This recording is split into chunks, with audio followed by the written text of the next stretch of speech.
ప్రభుత్వ పాఠశాలలు బాగుండాలి, అవి బలోపేతం అవ్వాలి, అక్కడ మంచి వసతులు ఉండాలి. అలాగైతే పేదలు, దిగువ మధ్య తరగతి వాళ్ళకు కూడా కనీసం చదువులోనైనా సమానత్వం సాధ్యమవుతుంది. కార్పొరేట్ స్కూళ్ళలో ఉన్న వసతులన్నీ, కార్పొరేట్ స్కూళ్ళలో ఉన్న ఎడ్యుకేషన్ అంతా ఇక్కడ కూడా ఉండాలి అని మనలాంటి వాళ్ళం ఆశపడిన దగ్గర నుండి, ఆశలు నిజమవుతున్నాయి అని సంతోషించే దగ్గర నుండి సీన్ కట్ చేస్తే ప్రభుత్వ పాఠశాలలు మళ్ళీ దీనావస్థకు చేరుకునే వరకు నిజంగానే నాలాంటి వాళ్ళకు చాలా బాధాకరం. ప్రభుత్వ పాఠశాలలు మంచి వసతులు ఉండాలి, కనీసం చదువుకునే విషయంలో అయినా అందరికీ సమానత్వం ఉండాలని కోరుకునేవాళ్ళు. ప్రస్తుత పరిస్థితికి అద్దం పడుతూ సాక్షాత్తు తెలుగుదేశం పార్టీ పత్రిక వారాంతపు పలుకుల పత్రికలో రాసుకుంటూ వచ్చారు. ఒక మండలంలో 31 పాఠశాలల మూసివేత అంట. డైరెక్ట్ రాసుకుంటూ వచ్చారు. 31 పాఠశాలల మూసివేత మొత్తం పిక్కు పెట్టి మొత్తం రాసుకుంటూ వచ్చారు. ఏమంట, అది కానీ ఎక్కడ ఉపాధ్యాయుడు లేని వంతలు కూడా పాఠశాలని బయట విద్యార్థులు నిలబడి పాపం అమాయకంగా ఆడబిడ్డలు నిలబడ్డారు. అరకులోయట మండలంలోని 31 ప్రాథమిక పాఠశాలలు ఇప్పటికీ తెరుచుకోలేదట. 15 రోజులు దాటిపోయి ఈ నెల 12న జిల్లాలోని విద్యా సంస్థలు పునఃప్రారంభం కాగా మండలంలోని ప్రాథమిక పాఠశాలలకు మాత్రం మోక్షం కలగలేదు.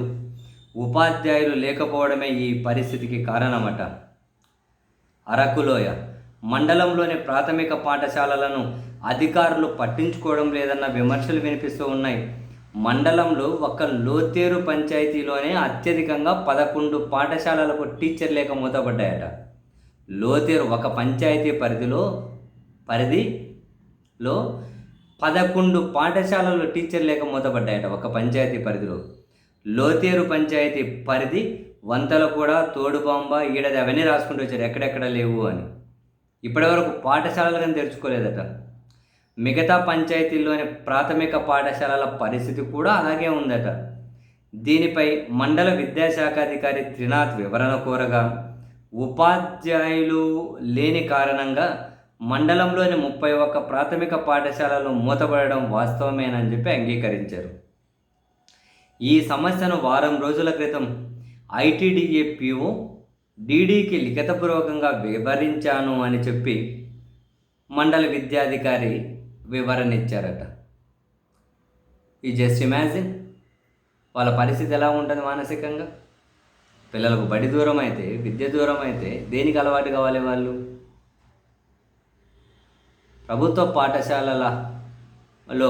పాఠశాలలో విద్యా బలోపేతం అనేది పాలకులు ఒక యజ్ఞంలా చేపట్టాలి.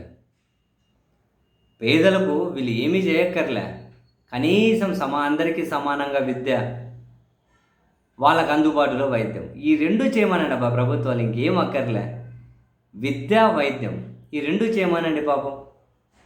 ఇంకా అది రెండు అందుబాటులో ఉంటే ఇప్పటి వాళ్ళ బతుకులు మారకపోయినా కనీసం వాళ్ళ పిల్లల బతుకులైనా మారుతాయి అబ్బా.